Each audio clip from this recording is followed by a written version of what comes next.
Good morning dear students. आज हम moral science में चैप्टर नंबर 15 पढ़ने जा रहे हैं। Curiosity is the mother of invention. यानी क्यूरियोसिटी मतलब जिज्ञासा, जानने की इच्छा, और इन्वेंशन यानी आविष्कार। आविष्कार तभी होते हैं जब किसी में जानने की इच्छा हो, यानी जानने की इच्छा से ही आविष्कार का जन्म होता है। इसका थॉट देखिए, एल्बर्ट आइंस्टीन का है, the important thing is not to stop questioning, curiosity has its own reason for existing. कि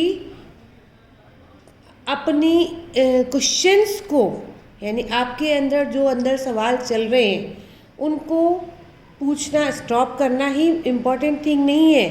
यानी आपने क्वेश्चन पूछ लिया, उसका आंसर मिल गया, वो चीज़ इम्पॉर्टेंट नहीं है, बल्कि जानने की इच्छा से ही किसी चीज़ की उत्पत्ति होती है, यानी पैदा होती है। इसके लर्निंग ऑब्जेक्टिव्स देखिए।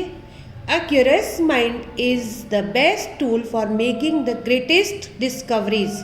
जितने भी महान आविष्कार हुए हैं वो एक क्यूरियस माइंड, यानी जिसके अंदर जानने की इच्छा थी, उन्होंने ही यह आविष्कार किए हैं। Curiosity has led to many inventions that have made our lives easier. जिज्ञासा से ही बहुत सारे आविष्कार हुए हैं जिनसे कि हमारी जो ज़िंदगी है, हमारी लाइफ है, वो बहुत आसान हो गई है। बच्चों, आप अपने बुज़ुर्गों से पूछ लीजिए कि पहले के समय में इतनी सुख सुविधाएं नहीं थी। आज आप घर बैठे ही या एक जगह बैठकर ही इतने सारे काम आसानी से कर सकते हो। टीवी देख सकते हो, इंटरनेट पे बात कर सकते हो, मोबाइल हो गए, और इसके अलावा इतनी सारी चीज़ें हैं, जैसे वैक्यूम क्लीनर हो गया, उससे घर की सफाई हो रही है। तो बहुत सारी चीज़ें जिनका आविष्कार हुआ है वो एक क्यूरियस माइंड से ही हुआ है, जिसने कि हमारी लाइफ को बहुत ही आसान कर दिया है। Through our curiosity is to know more and better, we end up finding things that none ever did. अगर हमारे अंदर जानने की और बहुत ज़्यादा जानने की इच्छा होती है तो हम उन चीज़ों को पा लेते हैं जो कि पहले कभी नहीं हुई। यानी आप देखिए, पहले शुरू में आदि मानव क्या करते थे? कच्चा खाना खाते थे। फिर धीरे धीरे करके उन्होंने पत्थरों को रगड़ा तो उसमें से आग निकली, और आग से उन्होंने खाने को बनाना शुरू किया। आज उससे फिर चूल्हे बने, फिर गैस स्टोव आए।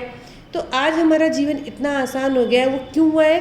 क्योंकि जब किसी ने उन चीज़ों का आविष्कार किया, और आविष्कार करने वाले का माइंड में उस चीज़ के प्रति उत्सुकता थी, कि जानने की इच्छा थी। A curious mind drives us to find easier answer to difficult questions. एक जिज्ञासा जिसके मन में हो, उसको कितने भी कठिन सवाल हो, उनका जो आंसर्स होते हैं, उनके जो जवाब होते हैं, वो बहुत आसानी से पा लेते हैं। Unlike those who wish to follow the tried and tested paths, people with curious minds tend to experiment and open better path for others to follow. अब कुछ चीज़ें जो पहले ही बन चुकी हैं उनको फॉलो करने, और जो जिसके मन में जानने की इच्छा है, क्यूरियस माइंड है जिसका, वो क्या करेगा?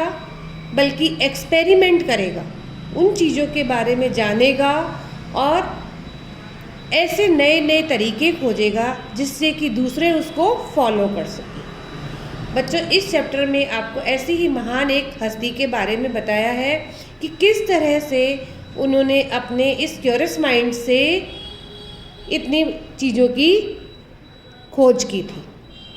देखिए, little Albert was a rather odd child. He had not uttered a word when he turned 1 year old. Then he turned 2, 3, 4, but no word came out of his mouth. Instead, he just looked around with his big curious eyes, wondering about the world.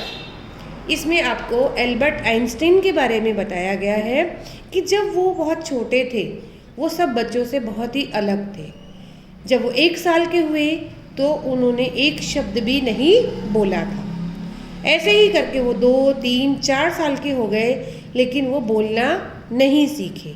लेकिन उनकी जो आँखें थी वो बहुत ही जिज्ञासापूर्ण थी, यानी उनको दुनिया को वो देखती थी कि कैसे कैसे क्या चीज़ें हो रही हैं, जानने की उत्सुकता होती थी। Albert's parents loved him a lot, but were worried that there might be something wrong with the king. He could be mute, they feared. Albert के पेरेंट्स उसे बहुत प्यार करते थे, लेकिन उन्हें बहुत चिंता होती थी कि कुछ ना कुछ इस बच्चे के साथ गलत हो रहा है, क्योंकि वह चुप थे, कहीं वह बोल ना सके, इस बात से उन्हें डर भी लगता था। One day when the child was sick in bed, his father brought him a compass, a small round case with a magnetic needle inside. No matter which way Albert turned the compass, the needle always pointed north, as if he held by an invisible hand. He was amazed. Suddenly he knew there were mysteries in the world, hidden and silent, unknown and unseen. Now he wanted to understand those mysterious. एक दिन जब वह बच्चा बीमार था, पलंग में था, तो उसके पिताजी ने उसे एक कंपास ला के दिया। आपको मालूम है आजकल कंपास क्या है? कंपास जिससे कि हम डायरेक्शंस का पता कर सकते हैं। एक छोटा सा राउंड केस था जिसमें कि बीच में एक मैग्नेटिक निडल थी, और जैसे ही एल्बर्ट ने उस कंपास को चालू किया तो निडल हमेशा नॉर्थ पर आकर रुक जाती थी। उससे उसे आश्चर्य हुआ। अचानक उसे लगा कि इस दुनिया में बहुत सारी मिस्टीरियस यानी अजीब अजीब बातें कुछ छिपी हुई हैं, शांत है, अनजान है, जो कहीं किसी ने नहीं देखी, और उन सब बातों को वह जानने के लिए, समझने के लिए बेचैन हो उठे। This was the spark of curiosity that led his young mind into a lifetime of exploring those mysterious. Young Albert asked countless questions at home and at school, so much so that his teachers chastised him for being a disturbance, scolding that he would get nowhere in life if he did not behave like the other kids. And yet the mysteries of the universe drew Albert deeper into inquiry. और इसी बात से उस छोटे से दिमाग में बहुत सारी बातों को जानने की उत्सुकता हो गई कि वह इस दुनिया में क्या अजीब अजीब बातें हैं, क्या चीज़ें चल रही हैं, उनको जानने के लिए वह बेचैन हो उठा। और उनके दिमाग में इतने सारे क्वेश्चंस होते थे, वह अपने घर में, अपने स्कूल में इन क्वेश्चंस को पूछने लगे, जिससे के कारण उसके टीचर्स उसको डांटते थे कि वह अपनी क्लास को डिस्टर्ब कर रहे हैं, और अगर ऐसा करा तो वो अपनी लाइफ में कुछ भी नहीं कर पाएंगे। लेकिन एल्बर्ट तो इस मिस्टीरियस यानी इन अजीब बातों को जानने के लिए बहुत ही ज़्यादा बेचैन हो उठे। One day while riding his bicycle, he gazed at the rays of sunlight beaming from the sun to the earth and wondered that it would be like to ride on them. This was the biggest, most existing thought that Albert had ever had, and it filled his mind with questions. एक दिन जब Albert अपनी cycle पर जा रहे थे, तो जब सूर्य की रोशनी किरणें उनके ऊपर पड़ने लगी, उन्होंने देखा कि सूर्य की रोशनी धरती पर पड़ रही है, और उससे उनकी जो परछाई है वो भी ज़मीन पर आ रही है। और ये उनके लिए बहुत ही जानने की उनको इच्छा हो गई कि ये सब क्या हो रहा है, कैसे ये परछाई बनती है, और इससे उनके अंदर, उनके दिमाग में बहुत सारे क्वेश्चंस आने लगे। So he set out to answer those questions by burying himself in books, reading and discovering number to decode the mysterious. और इसी से इन सवालों के जवाब ढूंढने के लिए ही उन्होंने अपने आप को किताबों में खो दिया, यानी वो किताबें पढ़ने और इन बातों को जानने की इच्छा रखने लगे। Once he graduated from college, he settled for a low-key, quiet government job that allowed him to spend plenty of time with his thoughts and his mathematical exploration, pondering over the everyday enigmas of life until his thought turned into ideas that made sense. Ideas about atoms and motions and space and time. Soon Albert became an internationally renowned scientist. He is known for giving the theory of relativity. जब उनके college की पढ़ाई पूरी हो गई, graduate हो गए, तो उन्होंने एक सरकारी नौकरी करनी शुरू कर दी जिससे कि वे अपने इन विचारों को और ज़्यादा समय दे सके। उन्होंने बहुत सारे गणित के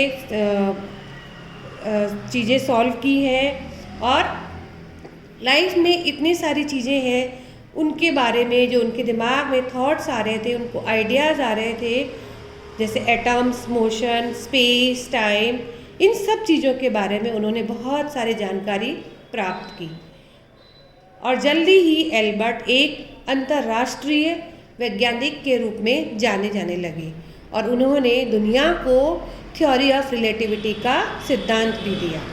ड्यूरिंग हिज लाइफ टाइम ही published more than 300 scientific papers and 150 non-scientific ones and came to be known as the great Albert Einstein।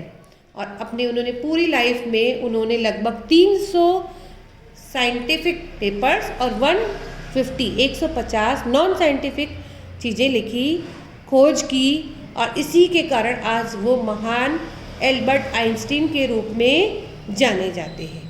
तो बच्चों, इस चैप्टर में आपने एल्बर्ट आइंस्टीन के बारे में पढ़ा कि किस तरह से बचपन में उनके टीचर्स ने उनको डांटा, शारीरिक रूप से भी वो उस समय स्वस्थ नहीं लग रहे थे, लेकिन उनके दिमाग में जो जानने की इच्छाएं हुई, उत्सुकता हुई, उससे उन्होंने उसको आगे बढ़ाया, मेहनत की और कई इन्वेंशंस किए जिसके कारण आज भी वो पूरी दुनिया में इतने प्रसिद्ध हुए हैं। Thank you.